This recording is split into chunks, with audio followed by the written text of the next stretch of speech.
try this one more time.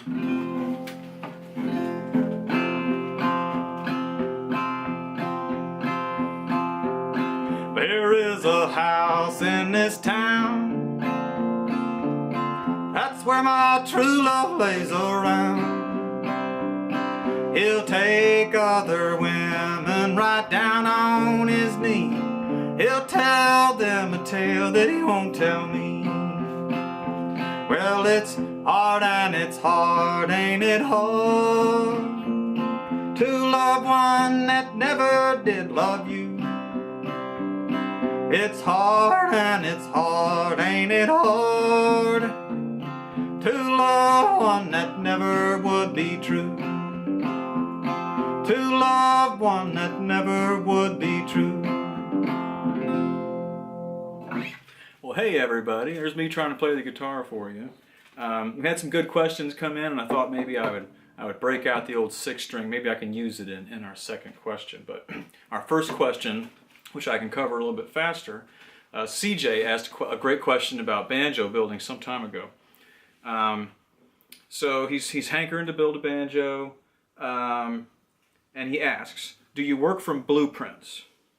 Where could I find dimensions and things like that? Pictures of component parts and such. I figured I'd do more of an old fretless design at first. What advice do you have before getting started? What kind of wood is common and good to use? What parts should I order instead of make, etc.? Well, CJ, I recently did a video since you asked this question, specifically about wood, so I was probably doing that in part to address this question. So look that up. It's called Let's Talk About Wood. And as far as blueprints, there are blueprints available online. I have, you can find some on the internet for free somewhere. I downloaded these, and they're like it's kind of like gunsmithing blueprints. Like I was into gunsmithing for a while. Same thing. You get these big full-scale blueprints to make the gun that you're going to make.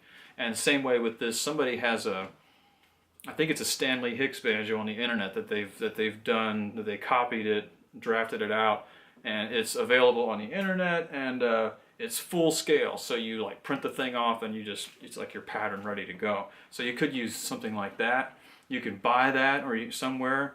I will try to hunt around and see if I can find that to share with you guys. And one of you other patrons out there, see if you can help me answer CJ's questions about some blueprints.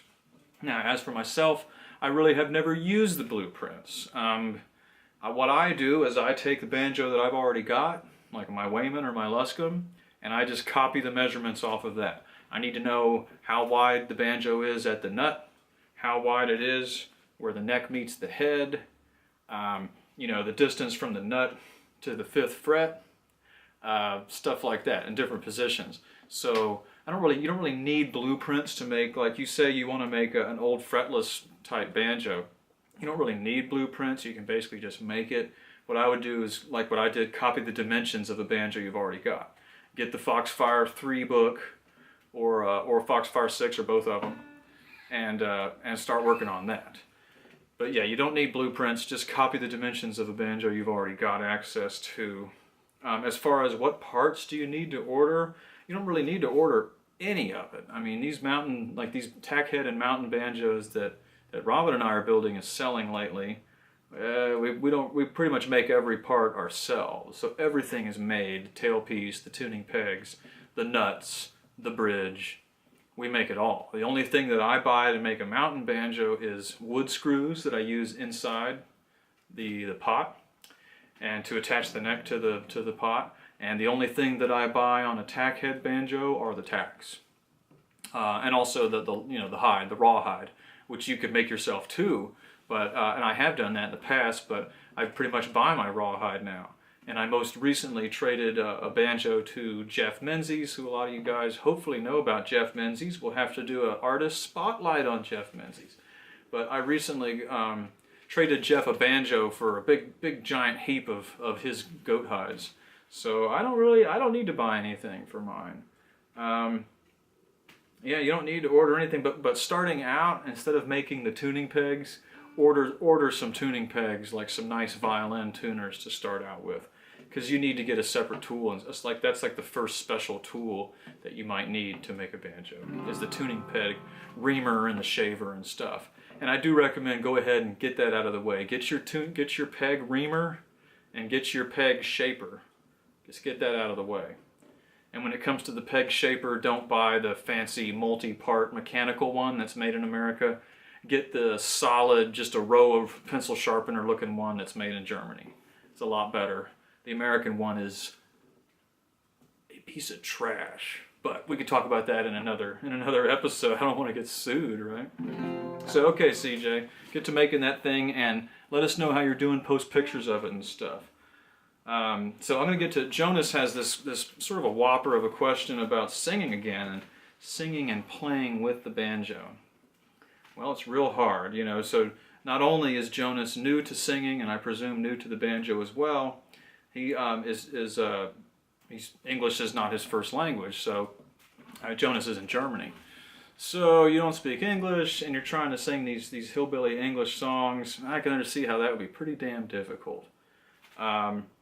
Okay, so he says, you know, the transition to the point where I can actually sing while playing is quite difficult for me. Do you remember how you brought playing the banjo and singing together? Would you first tap the foot to the rhythm, etc.? Well, yeah, I mean, tapping your foot while you're playing is something that we should all be doing, because not only does it provide a great musical effect, it's like a one-man band, right? But it's like your own personal metronome. And so, you know, you might as well tap.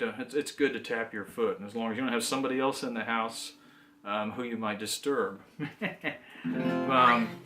So tap your foot, that will help. But as far as singing and making that transition, that's really hard.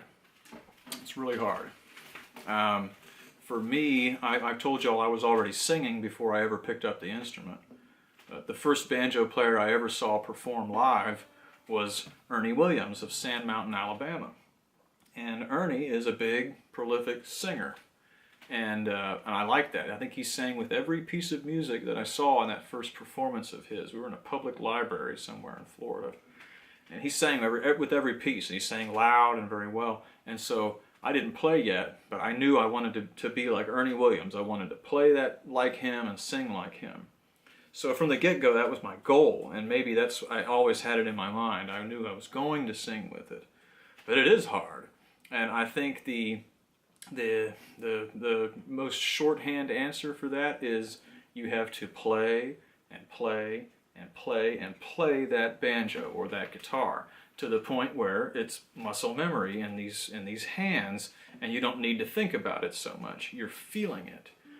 So once you're feeling the music, then your mind can do more than just imagine, okay, this finger has to do this and this and this, and this finger has to do this and this finger has to do that. Once your mind is not preoccupied with all that bullshit, once your mind is just visualizing the language and the poetry of the song, or visualizing the story, or in your case, Jonas, if you know, just memorizing the grunts that we English speakers are using, yeah, once your mind doesn't have to focus on what your fingers are doing, and your mind is kind of, you're just feeling the music come out of you, you'll know it, and then you're just like, oh, this is going on. The music is cycling right in front of me.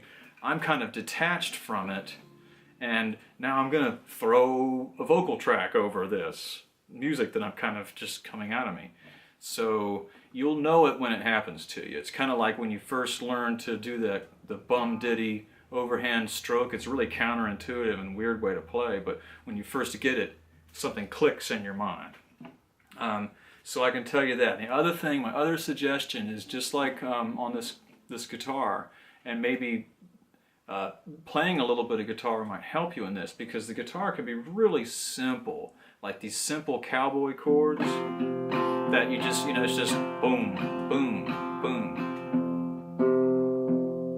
Really simple stuff. So we can break the guitar down so simple that it can be a lot easier to sing with. At least maybe this will be helpful. I mean, think about the song that I opened this little segment with. We'll just even simplify even more than that. Okay.